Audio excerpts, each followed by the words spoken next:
Hong Kong, 1954. A city drowning in poverty where families made impossible choices every single day. In a cramped, suffocating apartment in Victoria Peak, a newborn baby cried through the night. His parents stood in the dim light, holding a piece of paper that would change everything. The paper had a number on it, $26. That was the price an English doctor had offered for their son, $26. The cost of a few meals, the price of their child's future. His name would become legend, Jackie Chan. But that night, he was just another hungry mouth his family couldn't afford to feed. The room smelled of dampness and desperation. His father, Charles Chan, worked at the French embassy as a cook. His mother, Li Chan, was a housekeeper. Together they earned barely enough to survive. And now they had a baby born after hours of brutal labor, a baby who nearly killed his mother during birth, a baby who weighed 12 pounds and required an emergency cesarean section that drained what little savings they had. The hospital bills sat on their table like a death sentence. Charles looked at his wife. Li's eyes were hollow, exhausted. They had already lost 4 children before this one. Miscarriages, stillbirths. Each loss carved deeper into their souls. And now, when they finally had a living, breathing son, they couldn't keep him. The English doctor had been kind about it. He'd seen this before. Desperate families, impossible situations. He'd made the offer quietly, professionally. $26 and the promise of a good life, education, food, a future the Chans could never provide. But what the doctor didn't know was the war happening inside Li's heart. She held her son for the first time that morning. His face was swollen from the difficult birth. His cries were loud, demanding. But when she touched his tiny fingers, something shifted, something primal, something that couldn't be measured in dollars or logic or survival. Charles wanted to accept. He'd already calculated it in his mind. $26 could pay the hospital. It could buy them time. It could save them from the debt collectors who were already circling. His son would have a better life with the doctor, a British education, opportunities, everything Charles himself never had. "We should sign," he whispered to Li that night. She didn't respond. She just stared at the baby sleeping in the hospital bassinet. The next morning the doctor arrived with the paperwork. Official, legal, final. All they had to do was sign. Charles reached for the pen. His hand was shaking. The pen hovered over the line where his signature would go. And then Li said one word, "No." Charles froze. He looked at his wife. Her face was stone. Her eyes were fire. "I carried him for 9 months," she said, her voice barely above a whisper. "I almost died bringing him into this world. He's not for sale, not for $26, not for 26,000, not for anything." The doctor waited. Charles waited. The whole room seemed to hold its breath. "We'll find another way," Li continued. "We always do. But he stays with us." Charles put the pen down. The doctor nodded slowly, understanding something that went beyond money or logic. He left the room without another word. The Chans brought their baby home that afternoon. They named him Chan Kong Song, which means born in Hong Kong. They had no money, no plan, no idea how they would survive the next month, let alone the next year. But they had their son. What happened next would shock even them. The baby they almost sold would grow up to become one of the most famous action stars in the world. He would risk his life in every film. He would break nearly every bone in his body. He would become Jackie Chan, a name recognized in every corner of the globe. But none of that was visible that night in 1954. That night, there was only a poor family, a hungry baby, and a mother's refusal to let go. The years that followed were brutal. Charles and Li worked multiple jobs.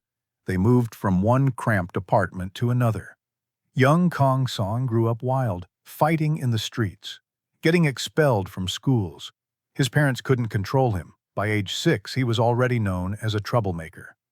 Desperate, they made another impossible decision.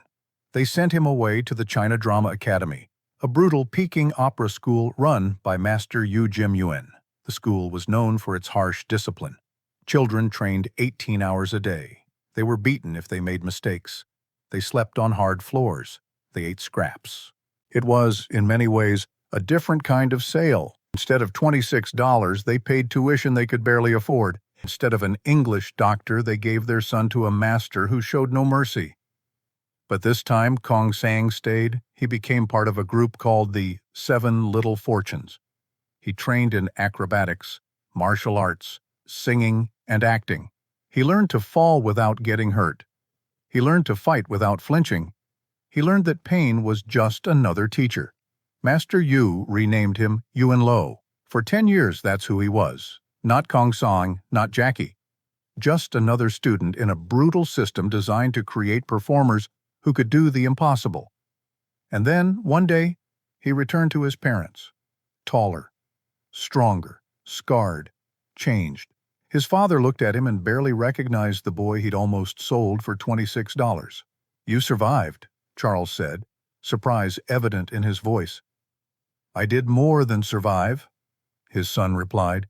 What Charles didn't know was that his son had discovered something in that opera school, something more valuable than money or comfort or safety. He'd discovered that he could take pain and turn it into art.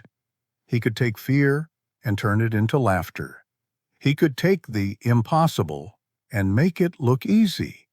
Years later, when Kong Sang became Jackie Chan and broke into Hollywood, a reporter asked him about his childhood, about the poverty, about the brutal training, about the times he nearly died performing his own stunts. The reporter leaned in and asked the question everyone wanted to know. Why do you risk so much? Why do you push yourself to these extremes? Jackie was quiet for a long moment.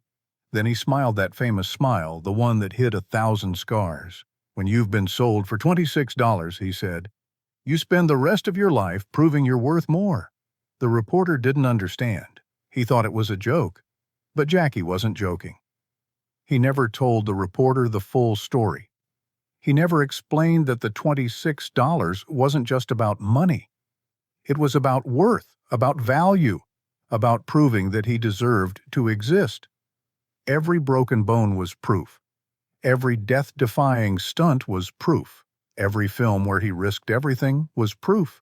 He was worth more than $26. Back in that hospital room in 1954, when Li refused to sign the papers, she couldn't have known what she was saving. She couldn't have predicted the global superstar her son would become. She just knew in that moment that some things aren't for sale. A mother's love, a child's future, the unpredictable path of a life not yet lived.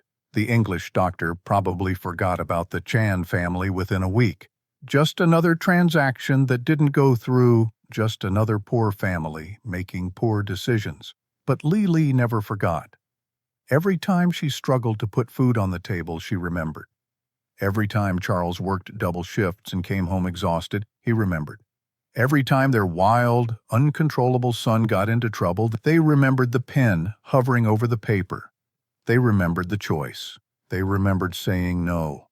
And decades later, when they watched their son on the big screen, performing stunts that made audiences gasp, they finally understood. That baby they almost sold for $26 was worth everything. But here's what most people don't know about that story. Here's the part Jackie himself rarely discusses. The guilt. For years, even after he became famous, Jackie carried the knowledge of that near sale like a weight. He knew his parents had almost given him away. He knew he'd been valued at $26.